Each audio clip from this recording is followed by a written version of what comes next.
The following transmission contains unencrypted instances of explicit language. Mature audiences are cleared to proceed. Welcome back. This is part 2 of our tradecraft analysis of 2001 Spy Game. In part 1, we ran through all the flashbacks of the film in chronological order from 1975 to 1985. We talked about how those flashbacks build up a picture of the relationship between Nathan Muir and Tom Bishop, those being played by Robert Redford and Brad Pitt respectively. If you missed out on part 1, there's a simple solution. You might want to hit the subscribe button on your favorite podcast app so that you can always stay caught up with us. That's right, Dave. So with all the events of the past having been discussed, we're ready to jump into the events of the present day. In this case, that would be 1991. We're going to talk briefly about Bishop's failed attempt to rescue Elizabeth Hadley from a Chinese prison before we go into detail about how Muir handles the fallout of what is a potentially massive international incident. Muir is going to need to employ all of his very best tradecraft if he's going to save the day in this episode of Spies Like Us.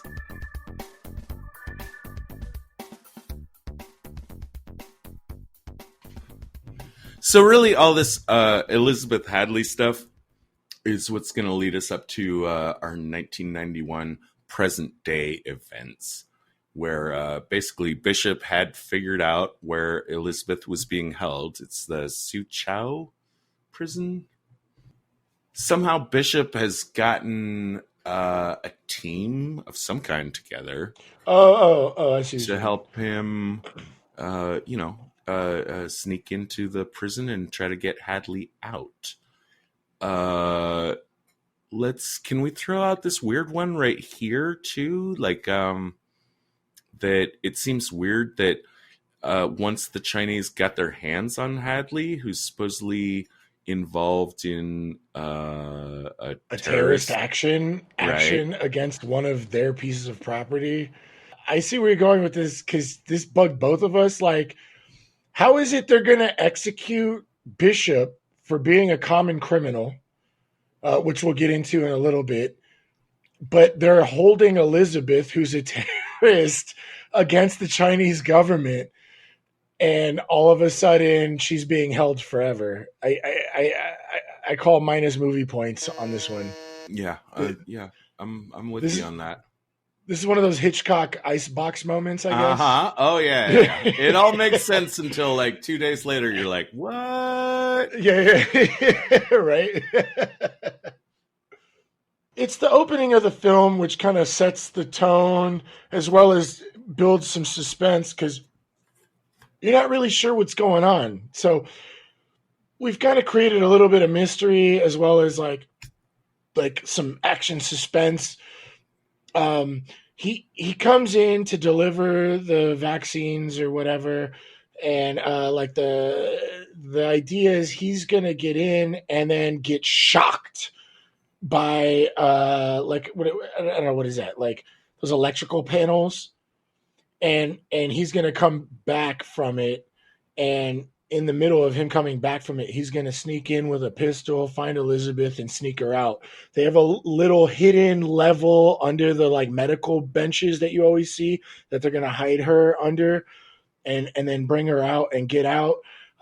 How they're caught, he gives a piece of gum to one of the inmates that freaks out. Like, it's like, wow, here's a stick of gum. And this is a callback to Muir saying, just have a stick of gum in your pocket, a pocket knife, some cigarette. You don't need technology. You just need to look normal and have some stuff you might need. And so the stick of gum kind of quiets the prisoner. But the prisoner's like blowing bubbles as he's like getting the vaccine. And that's what tips off the guards, which I'm a little confused by ish. Like, I mean, yeah, none of this stuff should have came in, but there were people there. But that's what tips them off. They stop the van, they pull Bishop in, and now Bishop's in prison. And from what we hear from the meeting, he's going to be executed in 24 hours as a common criminal. He was arrested for espionage, and they're going to execute him as a common criminal. I want to take time right now to talk about this whole 24-hour thing, which gets referenced like several times in the movie, but I couldn't figure out like what the rules of the game were. trade talks are going on in the background. That's important. Right. The Chinese, we're not privy to their thinking here, but I have to wonder, like, what's going on in their heads. Do they think this has something to do with the trade talks? I don't see why. Maybe Bishop like chose a really bad time to try to pull this off. But when Muir gets introduced to the situation, he makes some comments, a few key comments, which I'm trying to untangle. One of which is that the U.S. president could just claim Bishop within 24 hours. Like, say, oh, he's one of ours and he's not a spy. Okay, cool. There's also a comment that, like, after 24 hours, Muir says, like, Bishop would be allowed to start talking. Whereas, maybe if the president doesn't claim you within 24 hours, then you're allowed to just, like, fend for yourself. Like, for the first 24 hours, shut the fuck up. Don't say anything. Like, we'll try to work it out on our end. But after 24 hours, like, you're free to just do what you got to do to survive. Right. And I couldn't really find anything about this, that like an agent, after being held for 24 hours, can do whatever they want. That's something that I agree with you is kind of weird. But it seems to me the 24-hour rule the movie has established is basically the Chinese government saying, we're going to execute this guy in 24 hours. You have that long to say something. What have the Chinese communicated to the CIA? We know from analysis of the movie, they didn't go public on the news with it, or did they? Like, because common criminal, I heard that, but like, you don't like rush to execute a common criminal. I mean, that's the guy that steals an orange from an orange cart. I'm wondering if we're supposed to understand that China is making a trade deal like poker play against America to make a play and have the upper hand in the trade negotiations. Right. So, like, is China, we know they haven't gone public with, or maybe their public story is like common criminal, blah, blah, blah. But like their secret message to the CIA, which I assume they have some channels, right? Is to say like, we're gonna burn your boy at 8:00 tomorrow morning. Which again, like, I don't know why they're doing that. I don't think the Chinese play makes sense. I think the 24-hour thing is just slapped on, and maybe there's some justification for it. We couldn't tease it out, but I would generally just call it like I mean, it works in the movie, but I'm going to call it minus, I don't know, procedural points for this is not exactly understood why this timetable has been established. Right. Although I noted too, like, we were talking about it earlier or last night, and you mentioned that Muir asks them, how much time do we have? And that's when he actually says, like, how much time does the president have to claim him? And they just say 24 hours. Right. But I think that's important, because if there's a 24-hour hard set rule that applies to this situation, Muir would have already known that. Right. He wouldn't have to ask. Right. That's all I got to say about that. Like, it just seems like they just wanted to put a timeline, like a ticking clock element, into the script. But I was sufficiently curious, because that's the kind of guy I am, to try to figure out like is this 24-hour thing like legit? As far as I can tell, like it's not, but the jury's out on that topic. And I would seriously love to hear more or find out more from a more informed source on what the actual rules are in this situation. I think that would be really interesting. The main meat of the movie is what Muir does when he finds out that his one of his proteges, Yeah. maybe his most important protege, is in trouble. Yeah, And Muir wakes up to a call Mhm. that his boy has been arrested for espionage. Uh, but on the way to like speeding to Langley, Muir calls him from his like car phone or his cell phone in the car, and that dude is pissed. And he's like, "Are you calling me from the car? Wait till you get and call me from something secure or whatever." At some point, the dick that we're gonna talk about, that the asshole dude, is the one that spotted that phone call in phone records at Langley, and was like, "This guy's been working against us the whole time." And that specific call triggered a big like problem, and that's when they started looking at Muir. And you don't want people looking at you. That phone call, which was like against all espionage field type of rules, really triggered a lot of problems for him. I would like to mention that I mean, it's a 2001 movie. A problem that movies run into over the last 30 years, given the explosion of cellular technology Mm-hmm. and how fast it's progressed, is there's some movies that like uh they make absolutely no sense if the person had had a cell phone. Right. Right. No, this is 1991 is the period we're talking about. And I did notice that there's kind of some, I feel like, some confusion on what technology is available. uh at certain points they have cell phones, at certain points they're still using pagers, and at Well, certain 91 they would have had pagers, right and and they would have had cell phones.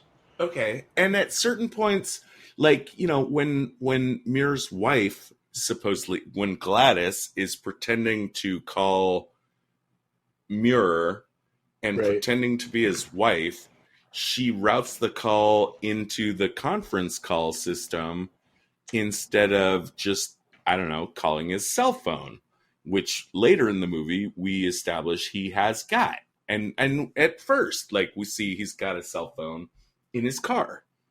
Right. So maybe which I think would be a very appropriate rule before you go into the conference room, or maybe right at the gate at Langley, like, Yeah. surrender your fucking cell phones. Right. All communications in or out of here need to go through the system. But we Well, will that's probably see. what it is. They probably won't allow the cell phones in or something. Okay, but then he also maybe shouldn't have a pager. Now, when he does get to his personal office, I want to say, I'd be really suspicious of a CIA guy with that burnt USA flag artwork in his office featured so prominently. I don't, I can't be 100% sure, but my impression of CIA is it's a very like straight laced, button down operation where something like that is just not something that would be like tolerated.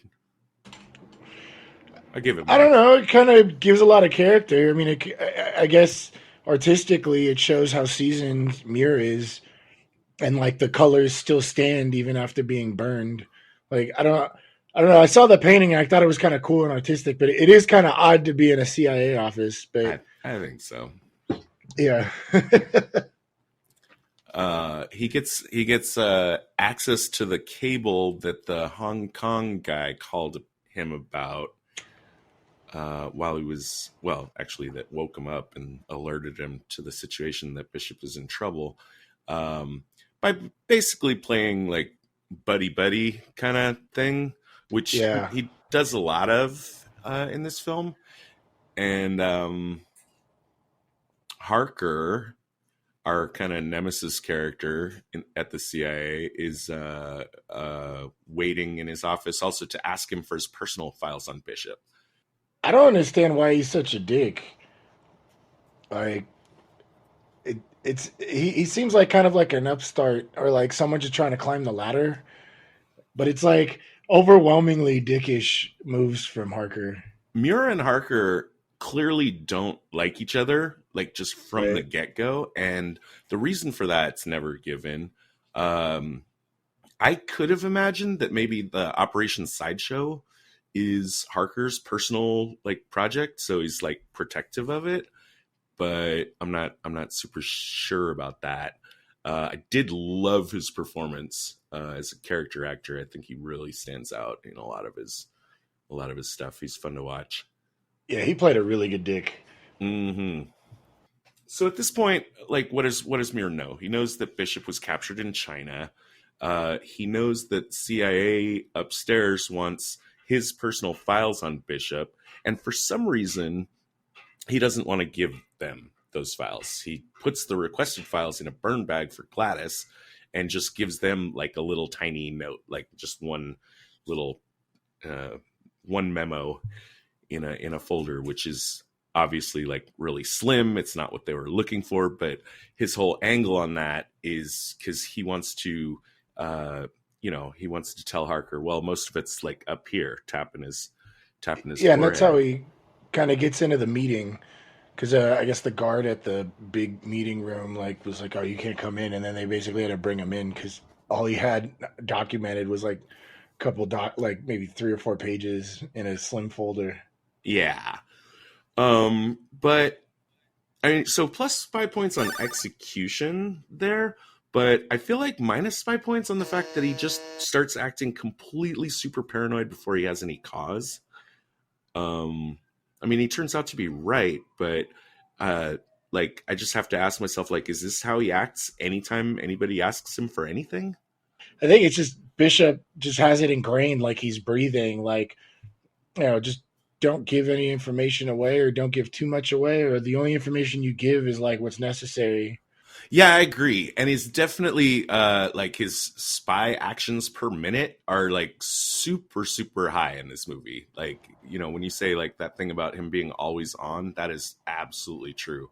He doesn't, everything that he preached and taught to Bishop is completely full on display in the office sequence.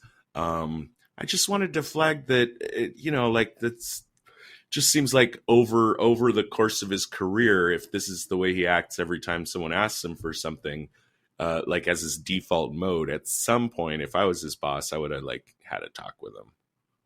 Right. It seems that like that's how they all operate though. Like even in the board meeting, everybody's kind of holding in a lot of information. And it might just be for Harker. Like he obviously doesn't like Harker, so he's going to give him a hard time versus like if one of the dudes he like came up with asked him, he'd probably be a little bit more helpful.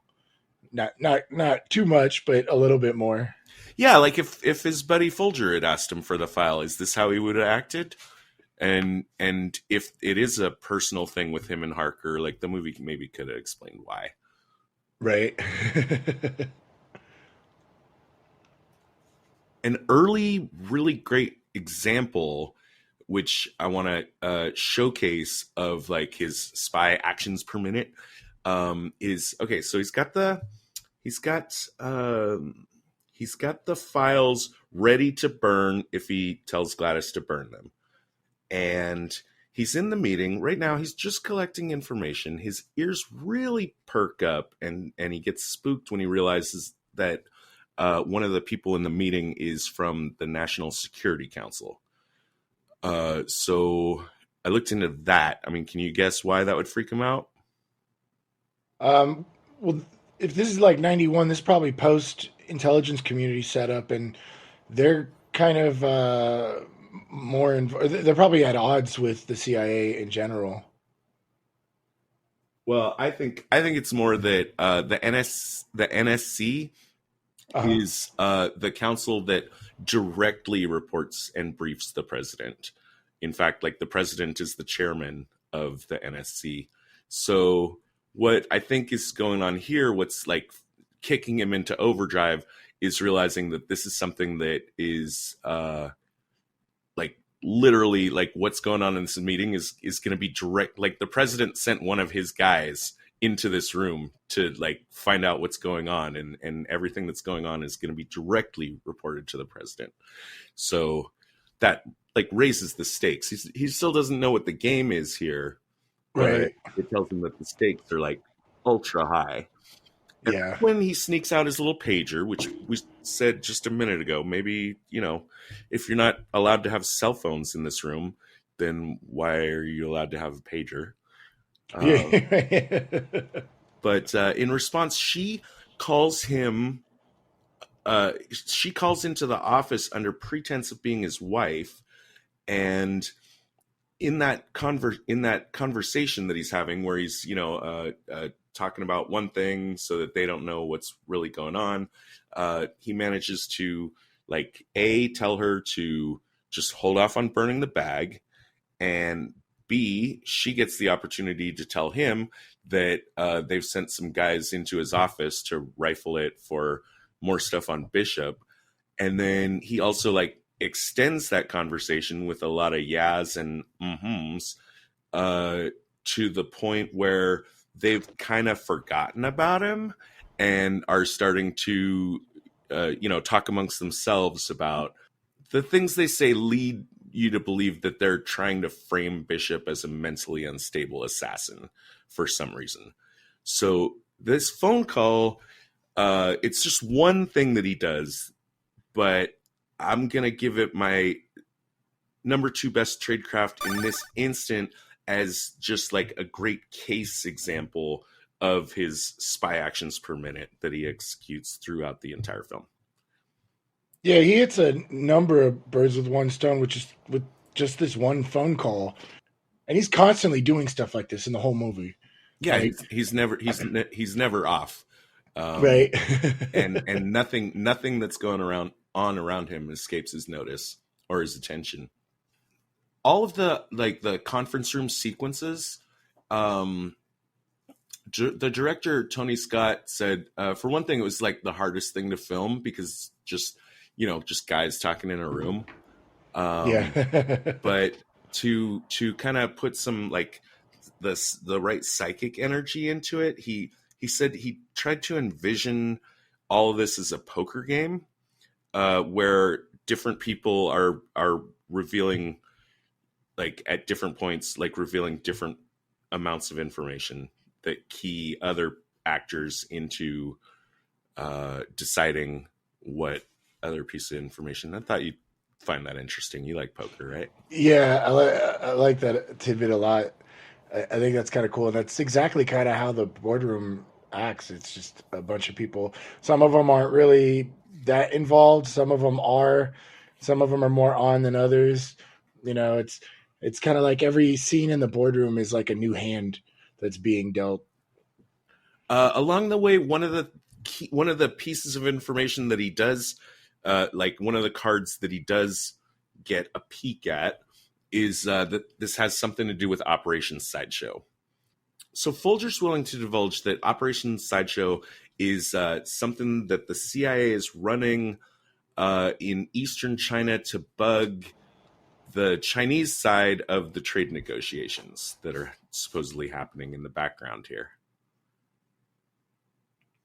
Yeah, because it's during the trade negotiations, and so they're just bugging like government offices. Yeah. And I think that's the biggest concern of Bishop showing up, is that like his kind of stunt that he pulled could compromise Operation Sideshow, as in like they'll start looking and now they can't bug the offices anymore. They might just be on a higher alert, maybe. I totally understand that, during these trade negotiations, this prison break operation of Bishop's is coming at a really bad time. The way the people are acting in the room definitely seems to be of like a mindset that the capture of Bishop compromises Operation Sideshow. And it doesn't, because he wasn't part of that operation and he shouldn't know anything about it. So my number 3 worst tradecraft, it goes to the movie, just the failure, the failure of the film to connect Bishop with Sideshow. Well, I mean, it's kind of coming up. Wasn't it like after the phone conversation? This is when he like shouts out, "Oh, I think I figured it out," and it like spooks everybody in the room. He was, I think he did that on purpose. He kind of threw a wrench in the room, but he was like, "I think I remember where I have the Bishop files." With that, he excuses himself from the office, and that's his opportunity to tell Gladys to burn the Bishop files. He's made that decision. Again, I didn't see anything in the conversation that they just had that would make him like jump to that, but we just covered that. But he also grabs the opportunity to get the number of someone named Digger Gibson. We know right now he's a journalist working in Hong Kong. Later we find out he's also MI6, which isn't super important to the movie. But the thing is, he wants to get the story of Bishop's capture out to the broad media, to basically get it on CNN. And of course, now that he's super worried and freaked out, he doesn't make that phone call from his own office. He again kind of uses his buddy Ferris Bueller kind of charm to make the phone call from Andy Unger's. Andy Unger? Younger? Unger? It's probably Unger. Unger, yeah. To make the call from Andy Unger's office, which is down the hall. And while he's doing that, while he's making the phone call and arranging for the surreptitious press release, he just happens to notice that Andy has left his CIA badge on the desk there, and he takes the opportunity to just pocket that. That is definitely, well, I mean, first it's minus 5 points for Andy for leaving that shit on his desk. Right. I feel like it's a little bit of minus 5 points for Muir as well, because he doesn't at this moment need the badge or know that he will need it later, even though he's going to end up using it later.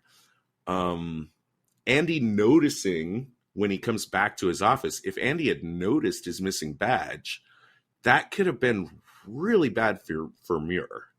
Like really bad. And the thing is that Muir has just played what he thinks is his ace card that is going to just win the poker game, which is the call to Digger Gibson. So why is he taking any further risks at this point? Call that minus 5 points. Oh, I would call that plus 5 points. It's all about adapting to situations and being prepared for whatever. You always got to keep like an ace in the hole somewhere. I'd give that plus 5 points, just in case, Stealing your coworker's CIA badge just in case. You think that's good? I can't get there.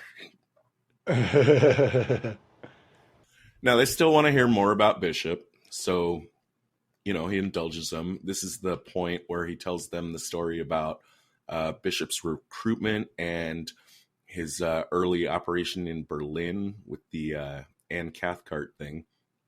And right. It's when the thing they key in, the moral of the story, or the interesting tidbit that they take from that story is that Anne Cathcart was murdered a couple months later. And, their thought is like, well, maybe it could have been Bishop. And, that seems to be like a positive development for them, which obviously is going to key Muir off even more. This is when they start crafting the idea of framing him as like a unstable person. Like Harker's even like, motive and opportunity. He was still in Berlin. He was angry and she was beaten to death. And yeah, it looks like we leapt ahead a little bit because it's that makes Muir then make the counterplay of asking him straight up directly, why are you trying to burn Bishop? And that's what inspires Folger to tell them what Operation Sideshow is up to and the location of Bishop's capture which is Su Chao, which in its little tiny way is going to inform Bishop or inform Muir of what Bishop was up to, because he knows that Hadley was sent to Su Chao after Muir traded her to the Chinese. That's right. Now, the CNN story does go through. Digger does his job, and that leaves Muir thinking he's pretty much won. Which, okay, this is weird to me. I want to talk about this because here, like the CNN story that comes out specifically goes out of its way to make it sound like Bishop was involved in espionage, which I think is bad. Espionage is a capital offense even in the USA. I don't think that was the right story to put out. The story, I think, should have been like Bishop was just innocent of anything, and that way the president would have cover to claim him. That's my number one worst tradecraft. The news story, I think, from all the internal logic I can gather out of this movie, works at exactly counter purpose to what it's supposed to accomplish. I'm thinking he did it because he was trying to corner them and force them to accept that he was a spy, when what he didn't expect was they were just going to contact the FCC and just, blow it off like it was like a rumor. Right, but I'll stick with my guns here. Like the leaking that Bishop was a spy is going to get him killed. That doesn't get him saved. That puts him beyond the protection of the president. It doesn't usher him in under the wing of what the president can do to get Bishop out. Well, no, that gives him more value, which means the Chinese would want to trade him. Like, I mean, like you're saying, it's a capital offense. Espionage is a capital offense in the U.S., but like, I mean, how many like espionage convicted people are actually executed? A lot of times they're traded away for our people that have been like captured. That's a good point. Or held on for like decades until there's a piece that they can trade or something. Well, like you say, the CNN story, like it's just kind of a blip in the water. Doesn't move the story forward or backward because it gets countered so easily by Harker. So Bishop needs a new plan, which he kicks into action first by telling Gladys that he's going to need the imagery, like satellite imagery of the prison. Mm-hmm. And what's super cool about this is that Gladys tells him, on the phone, she says, I can get that, but it would have to go through Folger's office. So it's not shown, but what we can suss out that she did was she basically like had the requisition of the imagery, requisition the imagery be sent to Folger's office, which is apparently okay on procedure, but it would have looked weird or not been allowed for her to requisition this imagery file directly to Muir's office, right? Right. So he then watches Folger, sees that he's received the imagery, and then he goes in and once again kind of uses a Ferris Bueller buddy trick. Like everyone, this Ferris Bueller thing I keep bringing up is because I feel like Bishop is kind of Ferris Bueller and Harker is the principal, Right. and the CIA Langley is like the school where like everyone knows and likes Muir and everyone knows and hates Harker. But so this was super cool to me that, okay, if I can't get the file sent directly to me and it's got to be sent to this other guy, then okay, I'll have it sent to that other guy, but then I'll intercept it using, my smooth Robert Redford moves, except in this case, of course, he's in there under pretext of like, hey, like, what are we doing here? Do you remember when we could tell the good guys from the bad guys, that kind of thing? Yeah. And also, like he sees like, or wait, oh yeah, he sees the file is in the the reception area, and there's a guard there, so he can't just pick it up. But after he talks with Folger, he sets his cigarettes down, and then after Folger is left, and then Muir is coming out, he uses the pretext of, "Oh, I forgot my cigarettes, and I'll just go back into the office and get them," which the guard is like, "Oh no, sir, like I'll get them for you. You're not right. He doesn't say it out loud, but you're not allowed to. I'm not gonna fool for that stupid shit." Yeah, it's a nice trade-off. I'm not gonna let you into my boss's office, right? when he's not there. But that's the whole point. It's a total misdirect, because when the guy goes in for the cigarettes, that's when Muir gets to grab the imagery file, stuff it into his jacket. The guy comes out with the cigarettes, and cool, plus spy points. And my number one best tradecraft, just that whole fun stuff of how he managed to get his hands on the file. I actually want to mark this scene. I mean, I'm totally on board with you. I love the whole play that he does with, Gladys was like, "Oh, it could only go through Folger." That whole setup was really cool. And then him making the switch off with the cigarette pack, nice callback to the training with Bishop. But I wanted to mark something in this scene as my number 3 worst tradecraft.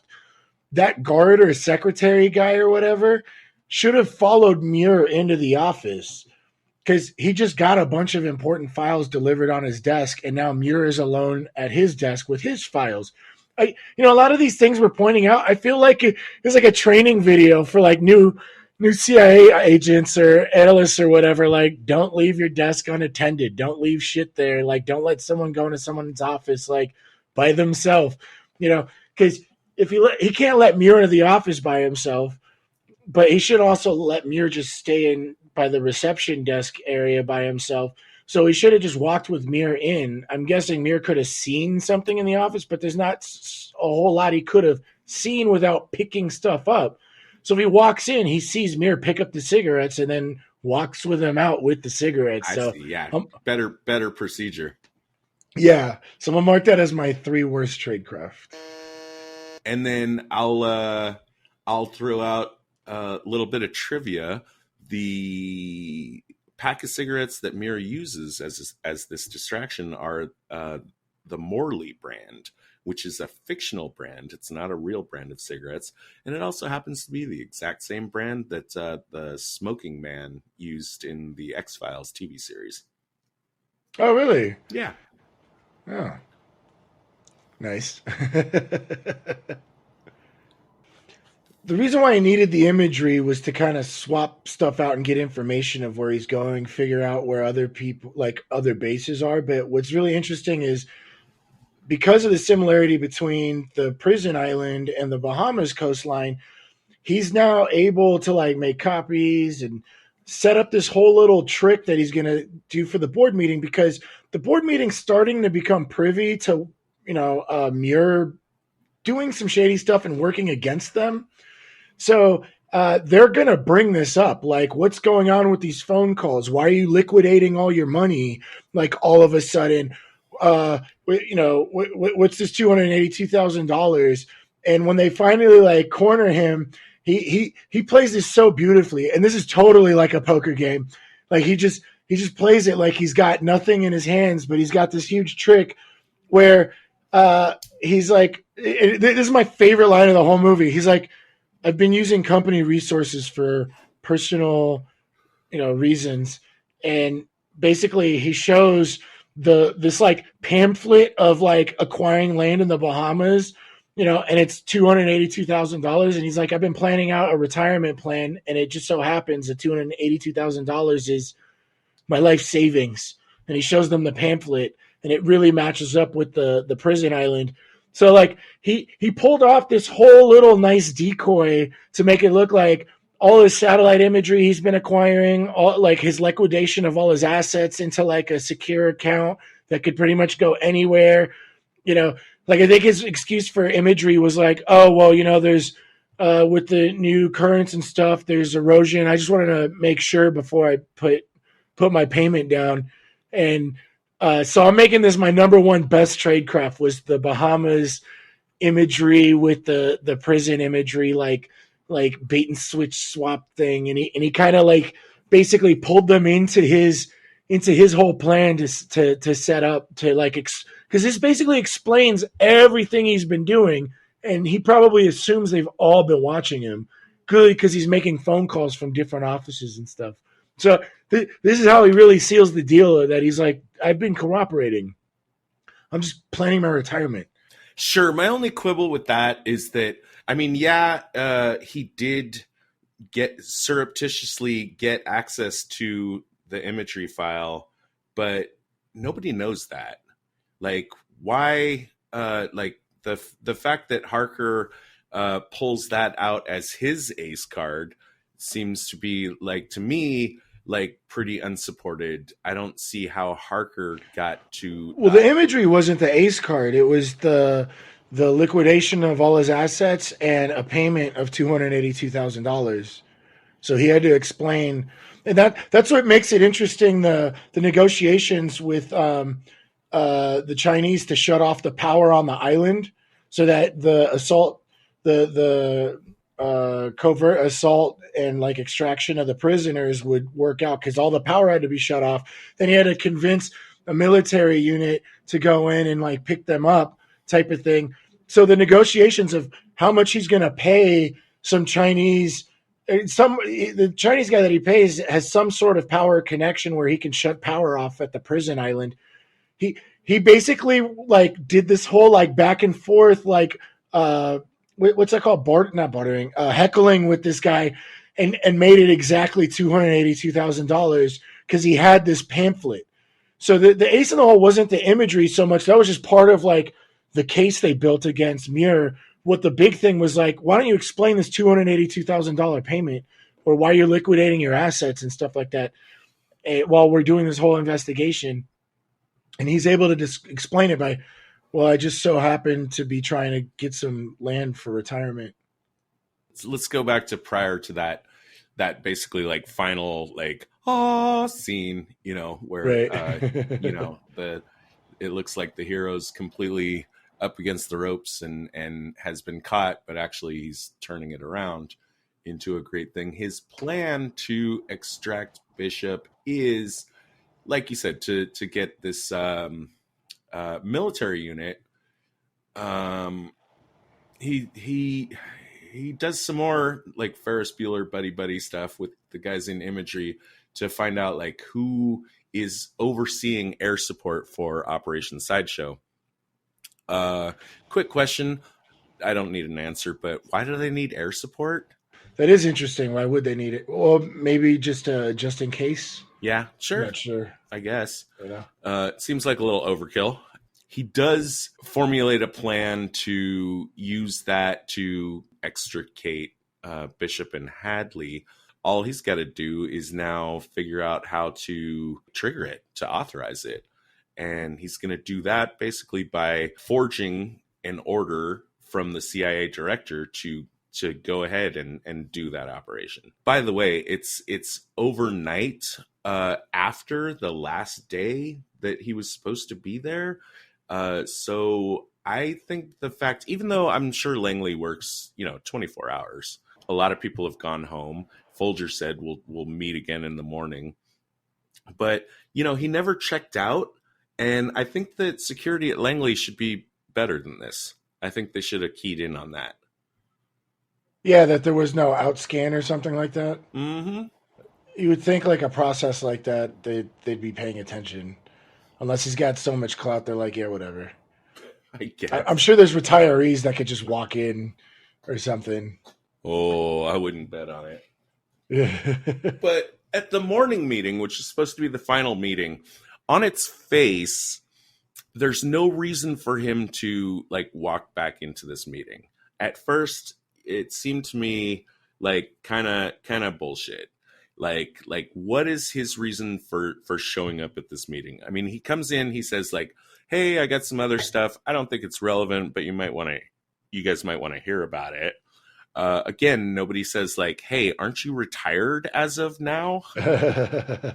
This is Well, really they said they were going to reconvene the next morning. well. Maybe that's how he got dispensation to be there for one more day.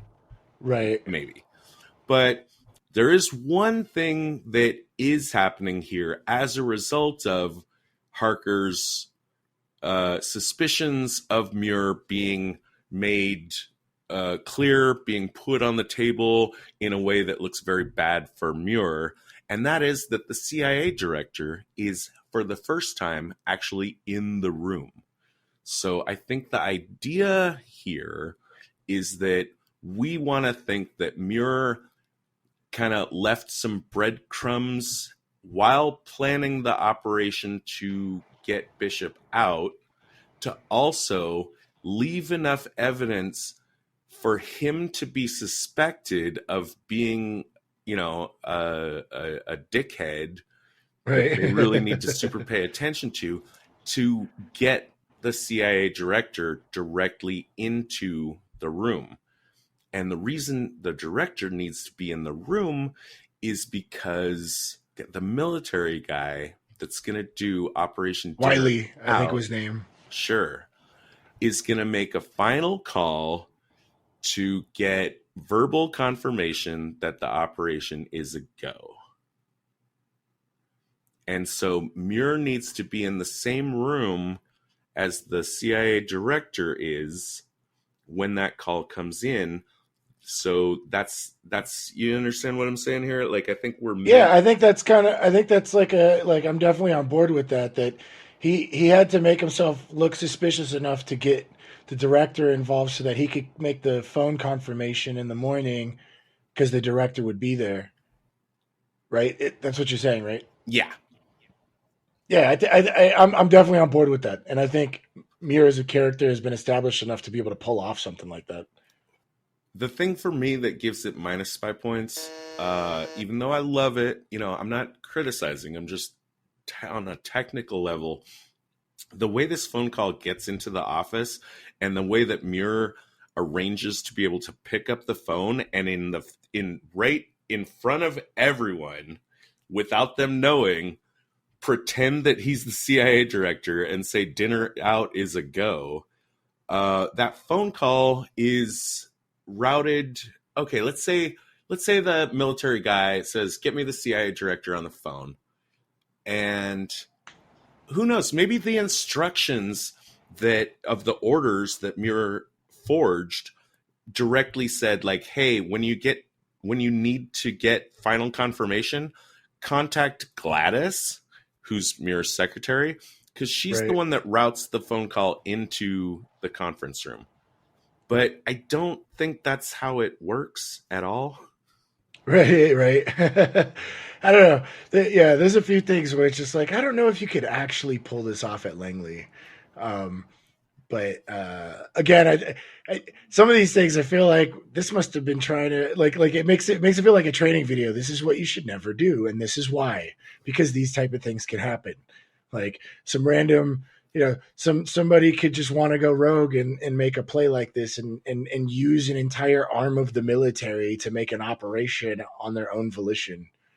It's kind of scary, actually, when you think, even though we're rooting for Muir and Bishop, it's kind of scary to think that like one person could even do that. Yeah, I agree. Yeah. It kind of, it's a beautiful, I like the movie. Just, I feel like some of the most important parts of the plot are really, really fuzzy. And this is one of them. And also, like, he gets out of the gate in his Porsche, very Hollywood, just before they realize, like, they've been had. What the fuck did Muir think was going to happen after the credits rolled? Right? Like, they're never going to come after him or something? Dude, he's done. Yeah. Yeah. There's going to be an indictment. There's going to be some disciplinary action. Yeah. There's no way you can walk away clean from something like that. Mm-hmm. Okay. Do you have anything else you wanted to hit up before we go to debriefing? Yeah, really quick for the audience. You know, Todd and I have our own like never-ending list of spy films and shows to do, and we're hoping that you know we see you guys listening. It's been like a year, and we're really excited that we got some like dedicated listeners, and we want to know what you guys want us to talk about. I mean, we're going to talk about goofy stuff. We're going to talk about really good stuff. Like we have our own list, and we're just kind of selecting. But we really appreciate you guys listening. So like, go to the website spieslikeus.net. Go to the contact tab and shoot us an email in the form, or just like shoot us a tweet or a comment or a message on our Facebook page, and let us know what you guys want to hear, or tell us what you don't like about the show, what you do like about the show. We really want to get you guys involved so we can make the show better. And if there's something you really want us to talk about, let us know. Agents, please report for debriefing on this operation. The director will see you now. I really like this movie. I brought it up to Todd to kind of watch. We were talking about doing something meaty, but didn't want to do something too meaty for this one. So I kind of brought up Spy Game because there's like tons of stuff in it, and uh, I've seen it probably 4 times before we even thought about doing it for the podcast, and it's a really fun, like fast paced. You know, despite it being about a lot of tradecraft, a lot of spy films like that have hefty tradecraft can be kind of slow paced, which I like. But I liked that they were able to put in tons of tradecraft and make it really high paced.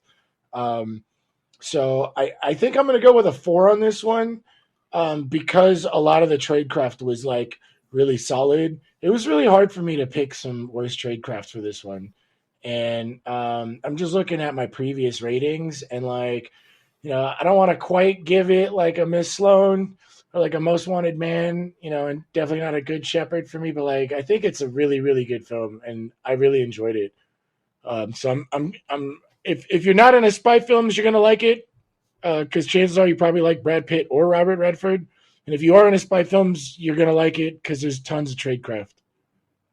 I think it's a super solid movie. I was very jazzed, especially on my first watch of it, of just how much tradecraft is going on in this film.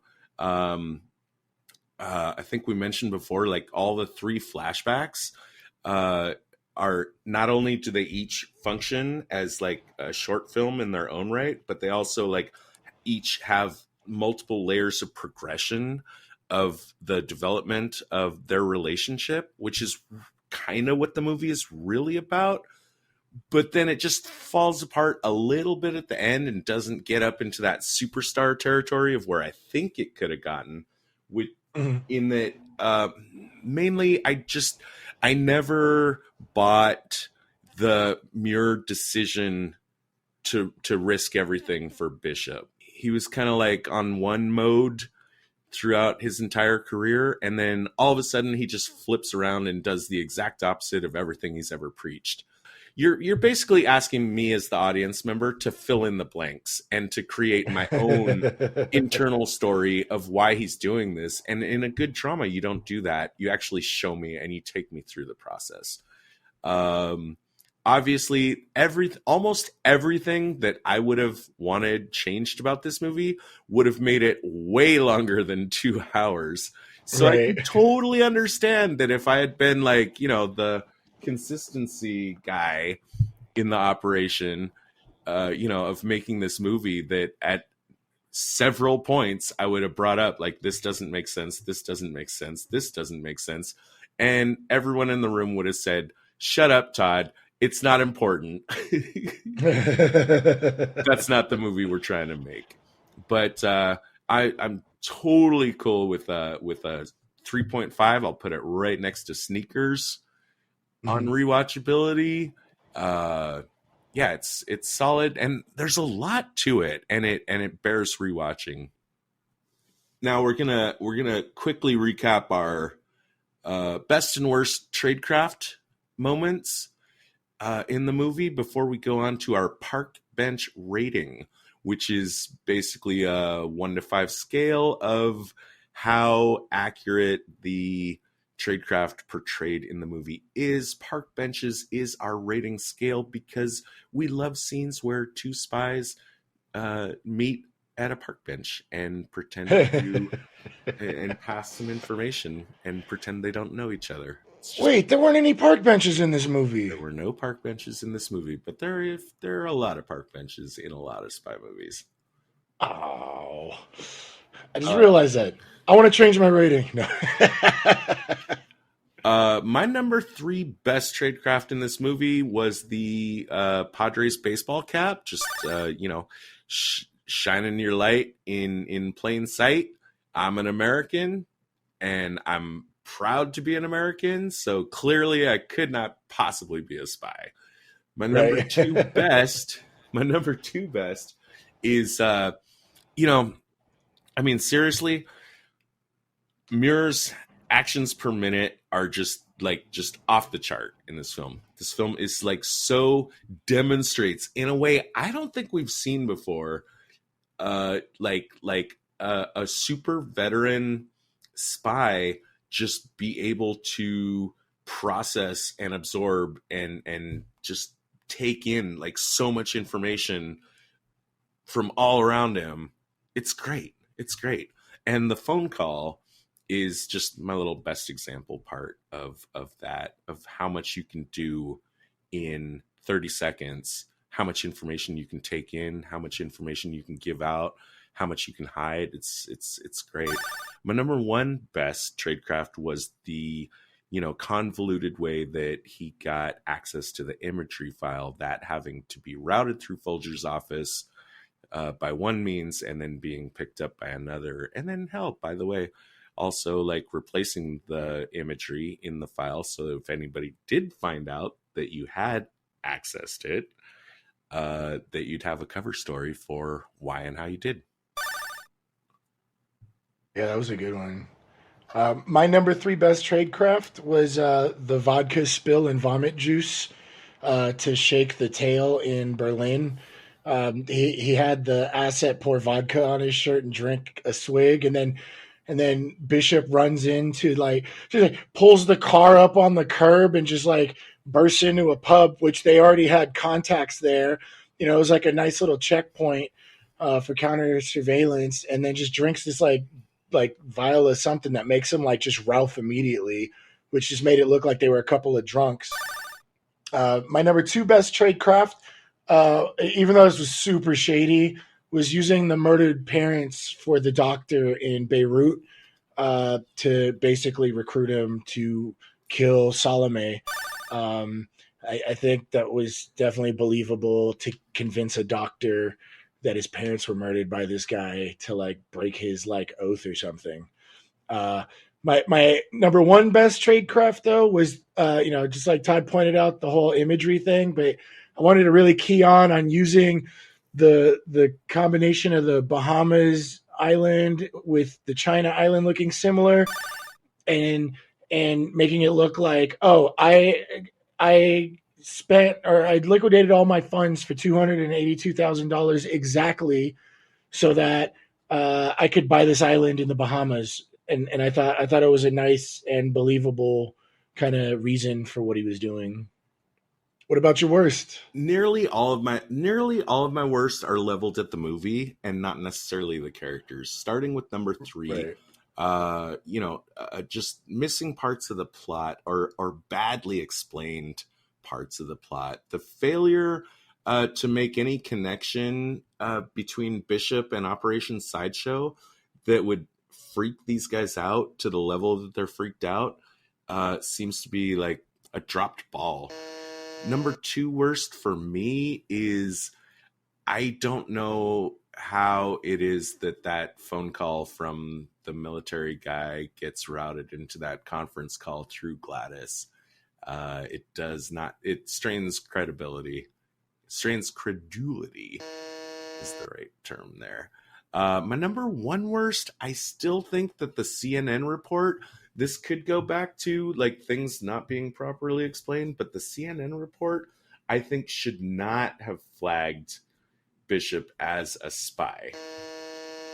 I think that I think that represents a fundamental misunderstanding on the part of the filmmakers of how captured spy negotiations type stuff works, even though I don't have any super like accurate real world knowledge of how that shit works. But the movie could have explained it.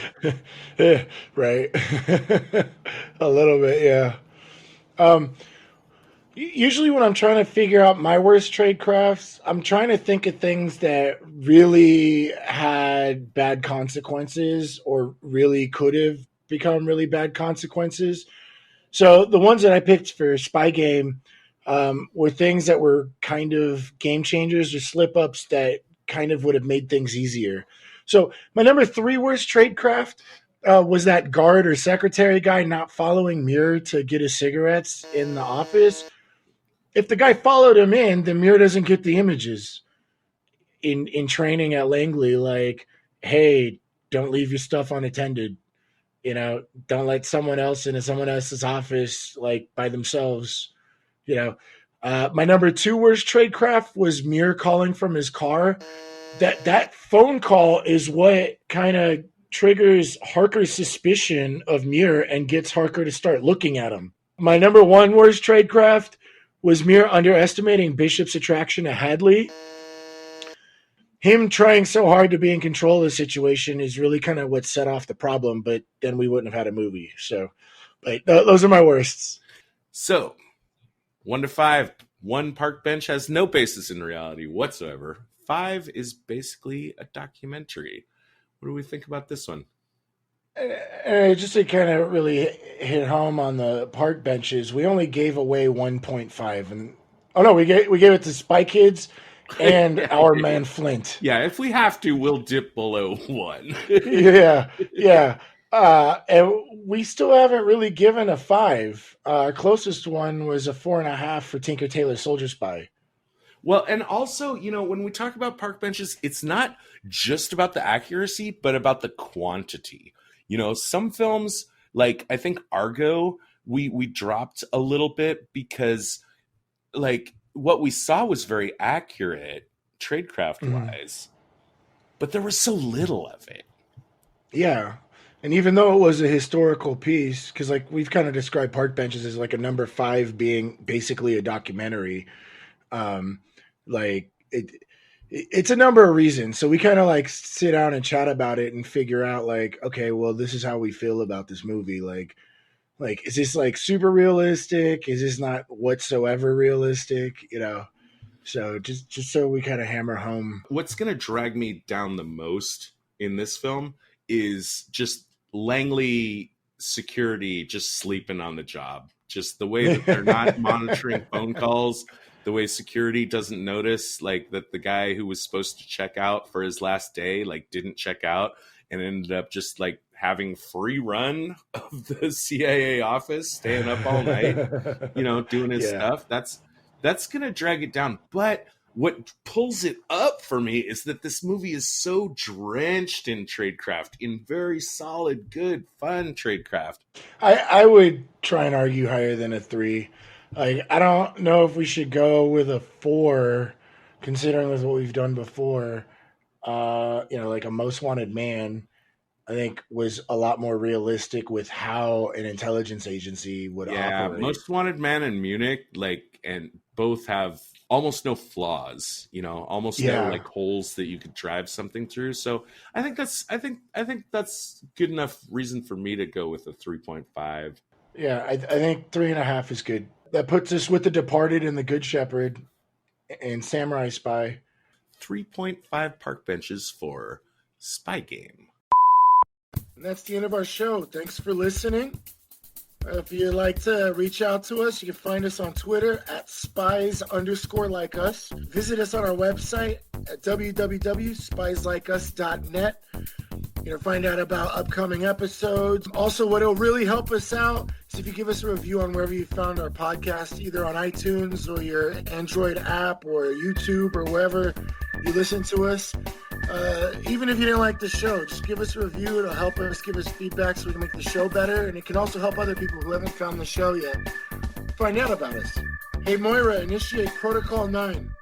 Protocol 9 initiated. This podcast will self-destruct in 20 seconds.